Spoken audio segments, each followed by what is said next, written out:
নমস্কার, আমি অ্যাডভোকেট রাখু দাস, ভাই বোন কংগ্রেসি। আজকে আমি একটি বিষয় নিয়ে আলোচনা করছি। আজ দুদিন ধরে আমাদের রাজ্যে মহারাজা এবং ডিএম সাহেবকে নিয়ে অনেক জলঘোলা হচ্ছে। আমি এই বিষয় নিয়ে কয়েকটি কথা, আমার অপিনিয়ন আমি আপনাদের সামনে তুলে ধরতে চাই। প্রথমত হলো, অনেক ছাগলের 3 নম্বর বাচ্চারা, আমি ওদের ছাগলের 3 নম্বর বাচ্চাই বলবো, যেখানে তাদের দলের বড় বড় নেতারা ডিএম এর এই অনৈতিক কার্যকলাপকে ধিক্কার জানাচ্ছে, সেখানে কিছু সাধারণ ওই ছাগলের 3 নম্বর বাচ্চা লাফালাফি করছে। ডিএম সাহেব খুব ভালো করেছেন, ডিএম সাহেব এই করেছেন, আইএএস অনেক পড়াশোনা করে হয়েছেন। আমি বলতে চাই, আপনারা ব্যাপারটা জেনে মন্তব্য করুন। রাজনীতিতে যে লোকটাকে আজকে অপছন্দ করছেন, সেই লোকটাকে একটা সময় পছন্দ করছেন। এটাই মানুষের, আমাদের হ্যাবিট বা আমাদের নেচার। অনেকের আজকে রাম তো কাল বাম, কাল বাম তো আজকে রাম। তো আমি বলতে চাই, ডিএম সাহেবকে একটা দলের সুপ্রিমো, পাবলিক রিপ্রেজেন্টেটিভ 1 মাস ধরে ফোন করছেন, হোয়াটসঅ্যাপ করছেন, কেন উনি ন্যূনতম সৌজন্য কথা বলার বা দেখা করার উনি সৌজন্যতা দেখাচ্ছেন না? উনি মহারাজা, আমরা দেখেছি যে সন্ধ্যা 7টার সময় গেছেন ওনার বাংলোতে। মহারাজা ওনার বাড়িতে যাননি, সরকারি বাংলোতে গেছেন, যেখানে মানুষের ট্যাক্সের টাকা দিয়ে ডিএম কে ফ্রি কোয়ার্টার বাংলো দেওয়া হয়েছে।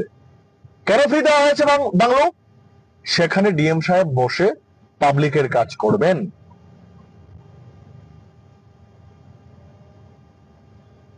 আপনারা জানেন, কোন গুরুত্বপূর্ণ বিষয় নিয়ে সুপ্রিম কোর্ট রাত্রে 1টার সময় বসতে পারে, আর ডিএম সাহেব 24x7 ডিউটি, যাকে সরকারি বাংলো দেওয়া হয়েছে মানুষের জন্য কাজ করার জন্য, সেখানে উনি এক পাবলিক রিপ্রেজেন্টেটিভের সঙ্গে দেখা করছেন না। একবার ভাবুন না, যারা নাচানাচি করছেন, আপনার দলের সভাপতি, আপনার দলের বিরোধী দলনেতা বা আপনার দলের সুপ্রিমোর সঙ্গে যদি ডিএম সাহেব এই ধরনের কার্যকলাপ করেন, তখন আপনি কি করবেন? তার জন্য প্রতিবাদ করুন, আমলাতন্ত্রের বিরুদ্ধে প্রতিবাদ করুন। এই রাজ্যটা আজ আমলারা চালাচ্ছে, মানিক সাহাজি ব্যর্থ। তারপর আরেকটা বিষয় আমরা দেখেছি যে অনেক মিডিয়াও বলেছেন যে মহারাজা সম্বোধন করাতে অনীহা প্রকাশ করছেন। ঠিক আছে, এটা যার যার ব্যক্তিগত রুচির ব্যাপার। আমি আপনাদেরকে একটা জিনিস বলতে চাই, যখন আমরা ত্রিপুরার বাইরে আসি, যখন ত্রিপুরার বাইরের মানুষ ত্রিপুরা রাজ পরিবারের কথা আমাদের সঙ্গে গল্প করে, ত্রিপুরার সেই ঐতিহ্য, সেই সৌন্দর্যের কথা, অর্জুনন্ত প্যালেস, নীরমহল, ত্রিপুরেশ্বরী মন্দির, পুষ্পবন্ত প্যালেস থেকে শুরু করে বহু কিছুর কথা, রাজন্য আমলের ঐতিহ্য, নিদর্শন, যেগুলির কথা আমাদের সামনে তুলে ধরে আমরা ত্রিপুরার সৌন্দর্যকে তুলে ধরি। এই ঐতিহ্য, এই নিদর্শন রাজ পরিবারের দ্বারা তৈরি। সেই ঐতিহ্য ত্রিপুরার সৌন্দর্যতাকে বিশ্ব জুড়ে ছড়িয়েছে। তখন আমরা গর্ব করে বলি, হ্যাঁ, এটা আমাদের রাজ পরিবারের দান, আমাদের রাজ পরিবার এটা করেছে, আমাদের রাজ পরিবার এটা করেছে। আর রাজ পরিবারের উত্তরসূরিকে আপনারা অস্বীকার করছেন। আরে আমাদের সৌভাগ্য, আমরা সৌভাগ্য, আমাদের স্বর্ণালী ইতিহাস সেই রাজ পরিবারের একজন উত্তরসূরিকে আমরা কাছে থেকে দেখতে পাই। আমি গর্বিত, আমি মহারাজার পা ছুতে পেরেছি।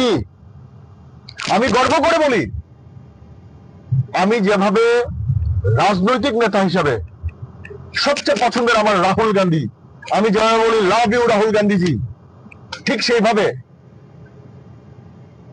রাজ পরিবারের সদস্য হিসাবে, উত্তরসূরি হিসাবে, অ্যাপার্ট ফ্রম পলিটিক্স, আমি রাজ পরিবারের উত্তরসূরি মহারাজা প্রদ্যুৎ মানিক্যকে দিল থেকে ভালোবাসি। গর্বের সহিত বলি, মহারাজা আই লাভ ইউ। আমার গর্ব হয় যে আমি মহারাজার পা ছুঁয়ে আশীর্বাদ নিতে পেরেছি, চোখ থেকে, সামনে থেকে দেখতে পেয়েছি রাজ পরিবারের উত্তরসূরিকে। কিন্তু এমন একটা দিন আসতে পারে যে রাজ পরিবারের স্বর্ণালী ইতিহাস আপনারা শুধু ইতিহাসের পাতায় খুঁজে পাবেন। তাই ছোট মানসিকতার পরিচয় দেবেন না। ত্রিপুরার রাজ পরিবারের ইতিহাস আমরা ভুললে হবে না। এই ত্রিপুরাকে মডার্ন ত্রিপুরা তৈরি করেছে রাজ পরিবার। সেই উত্তরসূরি আজ কাজ করছে ত্রিপুরার। বলুন না, আপনারা বলছেন উনি কমিউনাল, উনি তিপ্রাসাদের কথা বলছেন। কি তিপ্রাসা আপনি নন? তিপ্রাসা শুধু ইন্ডিজিনাস লোকরা। তিপ্রাসা কথার অর্থ মানে কি জানেন? তিপ্রাসা কথার অর্থ হলো সিটিজেন অফ ত্রিপুরা। যারা তিপ্রাসা বিরোধী, যারা তিপ্রাসা বললে যারা বলেন কমিউনাল, তারা ত্রিপুরার নাগরিক নন, তারা ভারতের নাগরিক নন। তিপ্রাসা কথার অর্থ হলো